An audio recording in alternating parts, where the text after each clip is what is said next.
Ushbu loyiha Koson tuman Agrobank hamkorligida Koson tumani Koson mahallasida amalga oshirilmoqda. Ushbu maydon 10 gektardan iborat bo'lib, bugungi kunda sabzi mahsuloti ekilgan.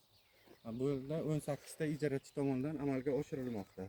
Bu yerdagi ekinlar zamonaviy usullar bilan parvarishlanmoqda. Hozirda ekinlar unib chiqqan.